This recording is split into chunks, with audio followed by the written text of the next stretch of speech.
जोङो दिनैहाय भारतनि उदांस्रिया 1947 मायथाइयाव जादोंमोन। दिनै 79 बोसोर जाबाय। 5 बोसोरनि सिगां 2020 मायथाइनि सिगां जोंनि बे सारा भारतआव, सारा आसामाव, सारा बड'लेण्डआव बेबायदि मोनसे थासारिमोन। जाय थासारिखौ जों दिनै गोसोखांबा जों सुबाव मोनो, जों दिनै बागदावखाङो। बे थासारिया ओरैबायदि थासारिमोन जे बमा बेरफ्रुनाय, मानसि गावथारनाय, मानसि लाखांनाय, गोबां माखासे बेबायदि गिलु बालु थासारि, बेबायदि थासारिखौ जों नुनो मोन्दोंमोन। नाथाय दिनैनि बोथोरा सोलायबाय।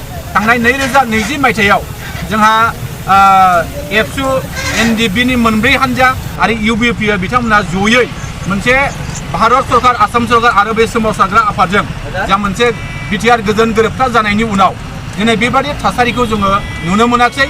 दिनै गोजोन थासारि जाबाय। जोंनि गेजेराव सान हर खामानि मावनो हानाय मोनसे थासारि जाबाय आरो जोंनि गेजेराव अनलायनाय, फोथायलायनाय, गोरोबलायनाय, जे मान होलायनाय बे थासारिखौ जों नुनो मोनबाय। दिनै जोंनि गेजेराव जौगानाया फैबाय।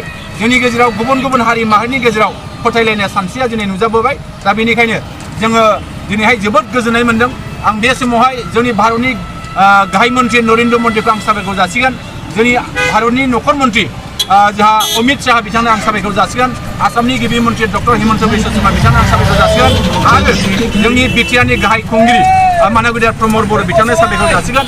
बिथांनि गोख्रों नाजानायावनो, बिथांमोननि गोख्रों बेबायदि मोनसे खामानि मावनायनि गेजेरजों दिनैहाय जोङो भारतनि सिङाव, आसामनि सिङाव, बड'लेण्डनि सिङाव बेबायदि थासारि जों मोन्दों आरो इयुनाव जों बेखौ लाखिबाय थानो थाखाय जे बयबो नाजागोन आरो बयबो खामानि मावगोन, आं बेखौ मिजिं खालामो।